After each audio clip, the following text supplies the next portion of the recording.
কি হে রাজপণ্ডিত, পুজোর আর কতদিন বাকি? আর বেশি দিন বাকি নেই মহারাজ। তাহলে তো এখন থেকেই তোড়জোড় শুরু করে দিতে হয়। হ্যাঁ, সে তো দিতেই হয় মহারাজ। রাজবাড়ির পুজো বলে কথা, যেমন তার জাঁকজমক তেমন তার খরচ। মন্ত্রী, রাজকোষে কত টাকা আছে বলো তো? বুঝতেই তো পারছো দুর্গোৎসবে কি বিশাল অর্থ ব্যয়। সে তো বুঝতেই পারছি মহারাজ, কিন্তু সমস্যা হচ্ছে যে রাজকোষ তো প্রায় শূন্য।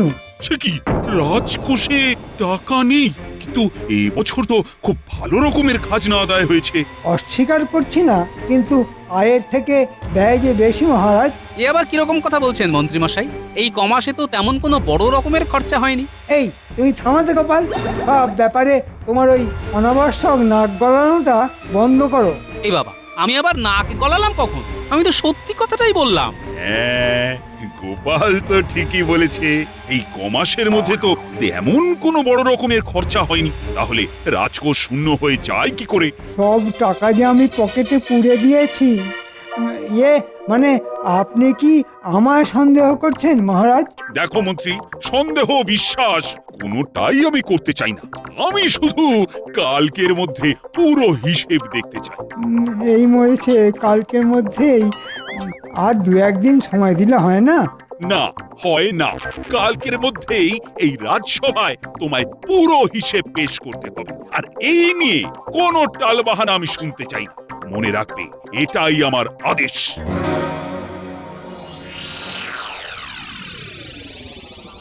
আসল হিসেবের খাতায় 1,29,000 টাকা উদ্বৃত্ত, কিন্তু সেই সমস্ত টাকা দিয়ে তো বউয়ের জন্য গা ভর্তি গয়না কিনে ফেলেছি। নকল এই হিসেবের খাতায় তাই এমনভাবে বাড়িয়ে বাড়িয়ে খরচ দেখাতে হবে যে হাতে থাকবে মাত্র 300 টাকা। যত রাতই হোক না কেন, আজ রাতের মধ্যেই নকল হিসেব শেষ করে ফেলতে হবে।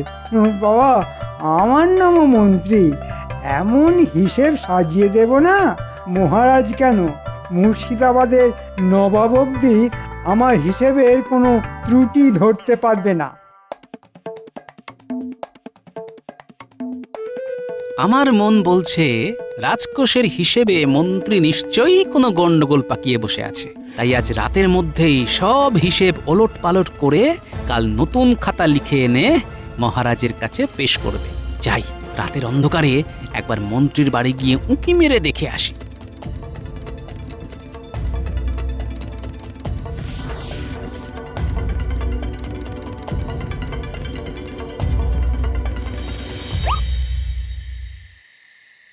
এই তোমার কি হলো বলো তো? গোমরা মুখে রাজসভা থেকে ফিরে এসে গোছ হয়ে বসে রইলে, দুপুরবেলা ভালো করে ভাত অব্দি খেলে না, আর সন্ধে হতে না হতে সেই যে খাতা মুখে করে বসলে তো বসেই আছো, খাবে কখন? এই আমি কিন্তু আজ কচি পাঁঠার ঝোল করেছি, সেই সঙ্গে গরম গরম লুচি ভেজে দেব, এসো। দেখো, কাজের সময় বেশি ভেজর ভেজর করো না তো। লিখছো তো খাতা, তা খাওয়ার পর লিখলে ক্ষতি কি? এসব তুমি বুঝবে না। যদি কালকের মধ্যে রাজকোষের হিসেব ঠিকঠাক মিলিয়ে দিতে না পারি, তাহলে মহারাজ না ওই কচি পাঁঠার মতো ড্যাং করে আমায় বলি দিয়ে দেবেন। বুঝতে পেরেছি বুঝতে পেরেছি, হিসেবে নিশ্চয়ই কোনো গোলমাল পাকিয়েছো। সে তো তোমার জন্যই পাকিয়েছে। আমার জন্যে?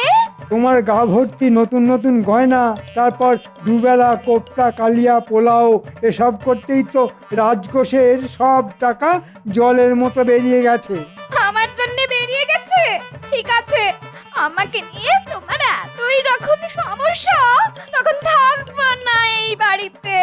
গাড়ি ডেকে দাও, আজ রাতে আমি বাপের বাড়ি চলে যাব, কখনো ফিরে আসবো না এখানে। যাও। এই দেখো, এই দেখো, সামান্য কথায় কেমন খেপে গেল। গিন্নি, ও গিন্নি, শোনো।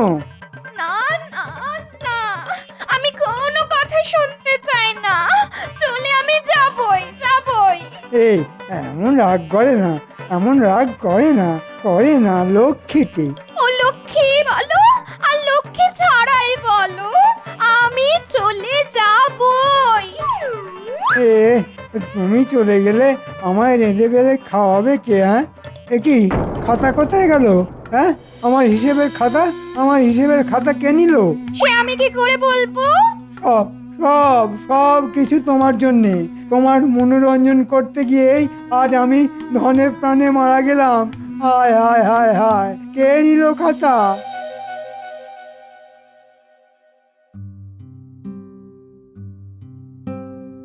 কি ব্যাপার, সকলেই রাজসভায় হাজির, অথচ গোপাল আর মন্ত্রীর দেখা নেই কেন?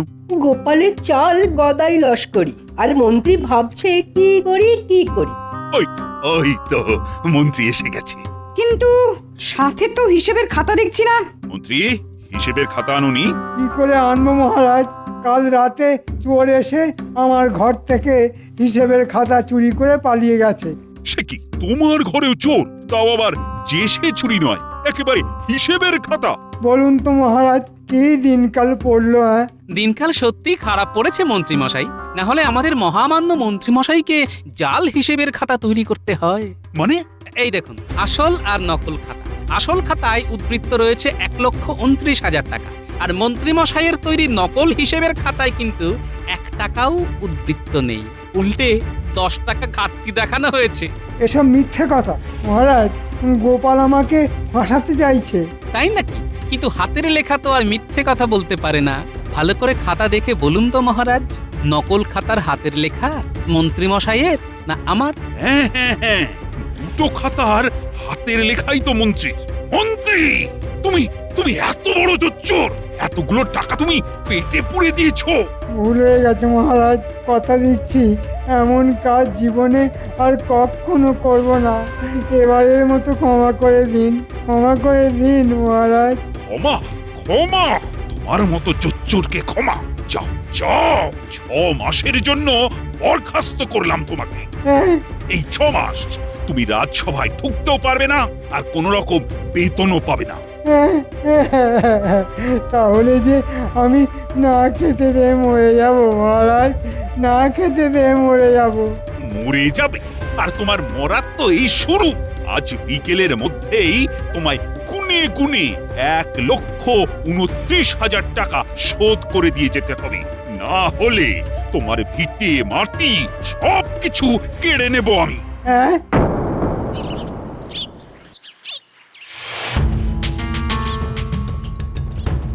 গোপাল গোপাল গোপাল, ওই বেটা গোপালের জন্যে আজ আমার এই দশা। আমিও ছাড়বো না, যেন তেন প্রকারেণ এই অপমানের প্রতিশোধ আমি নেবই নেব। কিচ্ছু করতে পারবে না, কিচ্ছু না।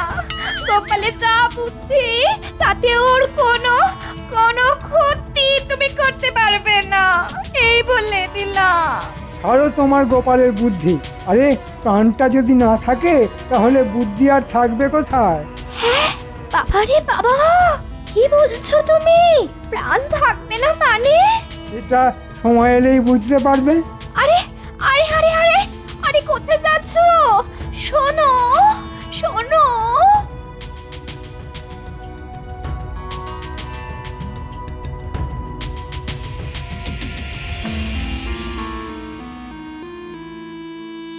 বলি, বাড়ির অবস্থাটা একবার দেখেছো? ঘরের চাল যে এদিক ওদিক দিয়ে খসে খসে পড়ছে। তাতে তাতে আমি কি করব বলো তো? হাতে এমন কোনো বাড়তি পয়সা নেই যে ওই ঘরের চালটা সারাই। আহা, কি কথাই শোনালেন রে! হাতে পয়সা নেই, তা হাতে যদি পয়সার এতই টানাটানি, তাহলে আর মহারাজের চাকরি নিয়ে পড়ে আছো কেন? মহারাজের চাকরি ছেড়ে তো নিজেই স্বাধীনভাবে চিকিৎসা শুরু করতে পারো। হ্যাঁ হ্যাঁ, তা করতে পারি, কিন্তু তাতে ওই পয়সা এলেও কোনো ইজ্জত নেই, বুঝেছো? সে আর বুঝিনি। 5 জনে তোমার রাস্তাঘাটে রাজবৈদ্য বলে সম্মান করে, আর সেই আনন্দেই তুমি দুহাত তুলে নৃত্য করো। মনে হচ্ছে ঠিক সময়ে এসে পড়েছি। বেশ করব, দেব, 100 বার দেব। আর কান খুলে শুনে নাও, বর্ষার আগে যদি আমাকে পাকা বাড়ি না বানিয়ে দাও, তাহলে আমি জন্মের মতো তোমার এই সংসার ছেড়ে বাপের বাড়ি চলে যাব, এই বলে দিলাম। হ্যাঁ। হায় ভগবান, এই অবুঝ মহিলাকে আমি যে কি করি!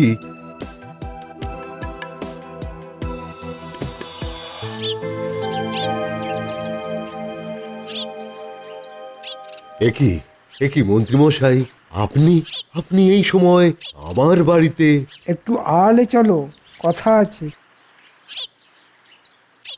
আমি আল থেকে তোমাদের কথা শুনেছি। শোনো, তোমার পাকা বাড়ির সমস্ত খরচ আমি দেব। আপনি দেবেন? কিন্তু কেন? দেখো, বিনা কারণে আমি কোনো কাজ করি না, তাই টাকা দেব একটা শর্তে। শর্ত? হ্যাঁ, শর্ত। তুমি যদি আমার কথা মতো কাজ করো তাহলে তোমার পাকা বাড়ি হতে আর কোনো বাধা থাকবে না। বলুন বলুন তাহলে আপনার শর্ত। না না না মন্ত্রীমশাই, না না না, এই আমার দ্বারা সম্ভব নয় মন্ত্রীমশাই।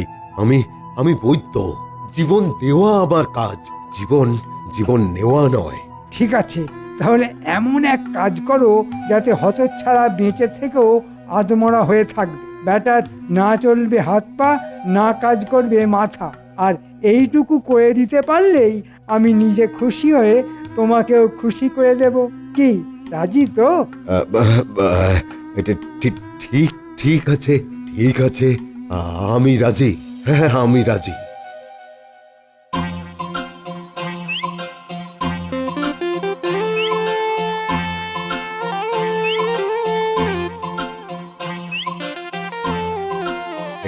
হে গোপাল, বাজার যাচ্ছ নাকি? হ্যাঁ, হাতে বাজারের থলি নিয়ে আপনার বাড়ি যখন যাচ্ছি না, তখন বাজার ছাড়া আর কোথায় যাব বলুন? দারুণ বলেছো কিন্তু। হ্যাঁ, তবে গোপাল, আজ দুপুরে যে তোমায় কষ্ট করে একবার ওই আমার বাড়িতে যেতে হবে। কেন? আসলে আমার গিন্নির বড় ইচ্ছে যে পঞ্চব্যঞ্জন রেঁধে তোমাকে খাওয়ায়। তাই নাকি? বাবা বাবা, খুব ভালো খবর তো। খেতে যে আমি খুব ভালোবাসি। ঠিক আছে, বৌঠানকে বলে দেবেন তার নিমন্ত্রণ রক্ষা করতে আমি অবশ্যই আসবো। এখন আসি তাহলে। হ্যাঁ হ্যাঁ, এসো এসো এসো। জানি না মন্ত্রীর কথায় নেচে কাজটা কতটা ঠিক করছি না ভুল করছি। গিন্নি, এই নাও বাজার। কি আনলে আজ বাজার থেকে? হ্যাঁ, ওই তো উচ্ছে, ঝিঙে, আলু, পটল, মূলো আর পাকা পোনা। ও মা গো, সূর্য আজ কোন দিকে উঠেছে গো? চুনো মাছের বদলে কিপটে বুড়ো আজ পাকা পোনা এনেছে। এনেছি কি আর এমনি এমনি? আজ দুপুরে রাজবৈদ্যর বাড়ি আমার নিমন্ত্রণ, তা সেখানে আমি কত ভালো ভালো খাবার খাবো।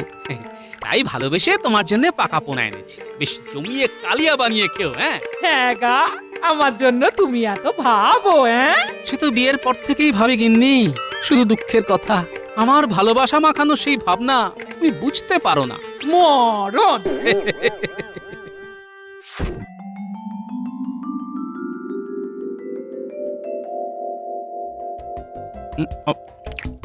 আহ, মাছের কালিয়াটা যা হয়েছে না।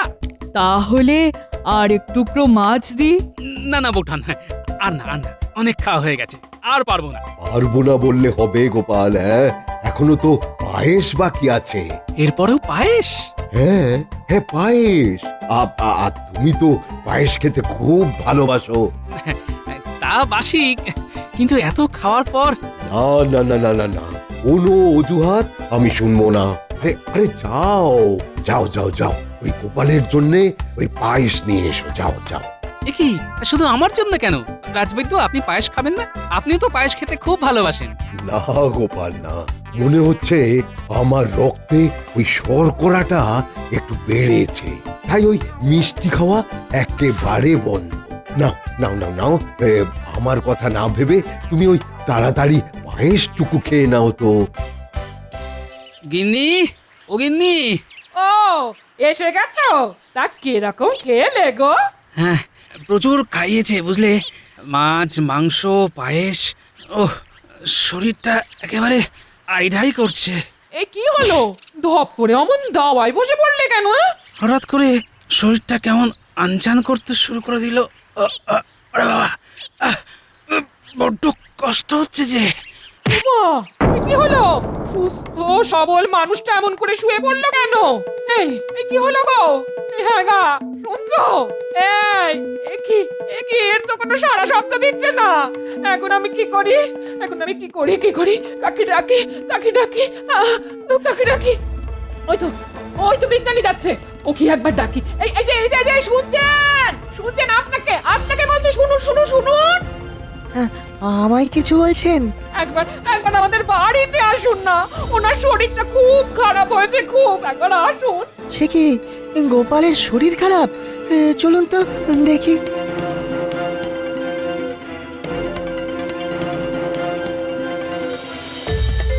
ওই দেখুন, এই মাত্র রাজবৈদ্যের বাড়ি নেমন্তন্ন খেয়ে এসে কেমন অচেতন হয়ে পড়েছে, একটু দেখুন না। মনে হচ্ছে খাওয়া থেকে এই বিপত্তি। বৌঠান, আপনি তাড়াতাড়ি এক গ্লাস তেঁতুল জল করে আনুন দেখি। হ্যাঁ, খুব তাড়াতাড়ি ওকে বমি করাতে হবে। হ্যাঁ।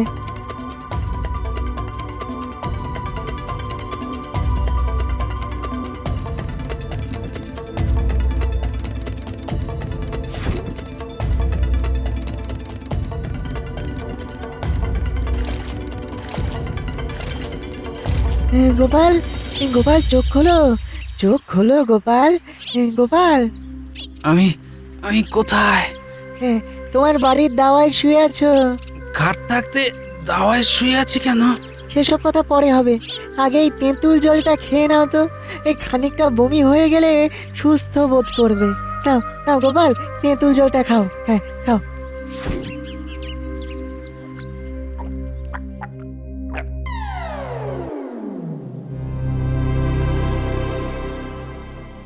এতক্ষণে মনে হয় রাজবৈদ্যর ওষুধের কাজ শুরু হয়ে গেছে। এরপর থেকে গোপালের হাত পা কাঁপতে শুরু করে দেবে, মাথা আর কাজ করবে না। কি আনন্দ, কি আনন্দ! অনেকটা বমি হয়ে যাওয়ার পর এখন কেমন বোধ করছো গোপাল? ভালো, এখন এখন বেশ সুস্থ বোধ করছি। আচ্ছা, তোমার কি হয়েছিল বলো তো? ওই রাজবৈদ্যর বাড়ি পায়েসটা খাওয়ার পর থেকেই শরীরটা কেমন করতে লাগলো। কি করে যে বাড়ি এসেছি সে কেবলমাত্র আমিই জানি। শরীর ঝিমঝিম করছে, হাত পায়ে যেন বল নেই, চোখে অন্ধকার, মাথার মধ্যে সবকিছু যেন গুলিয়ে যাচ্ছিল। তার মানে ওই পায়েস থেকেই বিষক্রিয়া শুরু হয়েছিল? হ্যাঁ, আচ্ছা আচ্ছা, ওই পায়েস আর কে কে খেয়েছিল? শুধু আমি। কেন, রাজবৈদ্য খায়নি? না, তার নাকি রক্তে শর্করা বেড়েছে, তাই ওই পায়েস ছোঁয়নি পর্যন্ত। আচ্ছা বিজ্ঞানী, আমি যা ভাবছি তুমিও কি তাই ভাবছো? মনে তো হয় তাই। তাহলে চলো তো চুপি সারে একবার রাজবৈদ্যর বাড়ি থেকে ঢুঁ মেরে আসি। কিন্তু এই শরীরে? হ্যাঁ, বমির সাথে সব বিষ বেরিয়ে গিয়ে এখন আমি পুরোপুরি চাঙ্গা।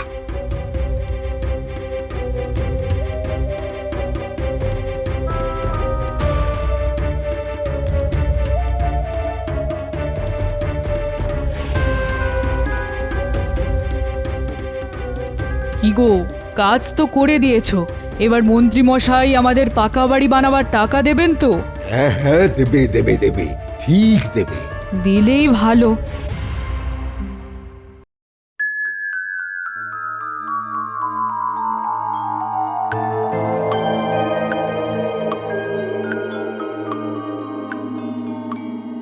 কি ব্যাপার, গোপাল আর বিজ্ঞানী এখনো রাজসভায় গরহাজির কেন? আগে গোপাল কাল হঠাৎ করেই খুব অসুস্থ হয়ে পড়েছিল। সে কি, কি হয়েছিল? হঠাৎ করেই হাত পা কাঁপতে শুরু করে দিয়েছিল, তার উপরে চোখে অন্ধকার, মাথা ভুঙো। তাহলে তো আমার ওষুধ কাজ করতে শুরু করে দিয়েছে। না না না, এ তো ভালো কথা নয়। আমি এক্ষুনি একবার গোপালকে দেখতে যাব।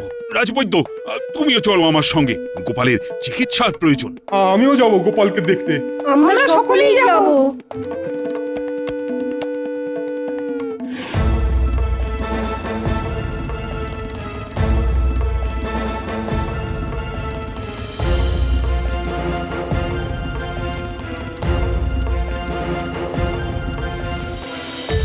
গোপালের নিশ্চয় খুব বাড়াবাড়ি হয়েছে, তাই মহারাজ সকলকে নিয়ে গোপালের বাড়ি যাচ্ছেন।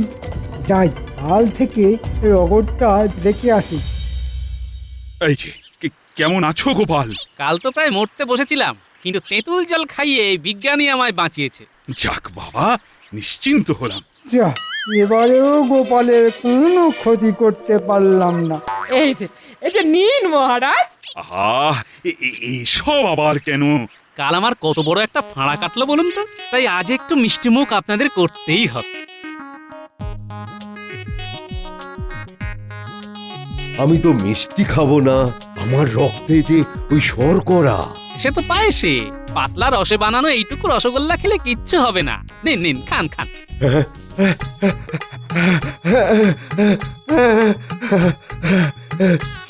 কি হলো রাজবৈদ্য, রসগোল্লা মুখে দিয়ে তুমি কাঁদতে শুরু করে দিলে কেন? আমি আমি আমি বড় পাপী, আমি বড় পাপী। বাড়িতে নেমন্তন্ন করে গোপালের পায়েসে আমি এমন এক বিষাক্ত ওষুধ মিশিয়ে দিয়েছিলাম, যা খেলে ওই মানুষের স্নায়ুতন্ত্র অবশ হয়ে যায়, চিন্তা শক্তি আর কাজ করে না। সে কি সব কি সত্যি? এই সব সত্যি মহারাজ, এই সব সত্যি। আমায় শুনে দিন মহারাজ, আমায় শুনে দিন। কিন্তু এসব কথা এখন বলছো কেন?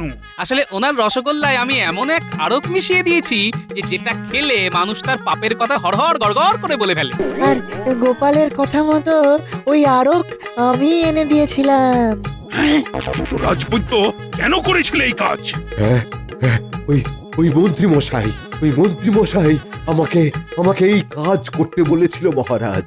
পরিবর্তে আমার ওই পাকা বাড়ি করে দেবে বলেছিল। এখানেও মন্ত্রীর শয়তানি! সেনাপতি এক্ষুনি গিয়ে মন্ত্রীকে ধরে নিয়ে এসো। সর্বনাশ করেছে এই রে, আমায় এখন পালাতে হবে। ওরে বাবা রে, মহারাজ মন্ত্রীমশাই পালাচ্ছেন। দাঁড়াও বলছি, ওরে বাবা রে। মন্ত্রী দাঁড়াও বলছি।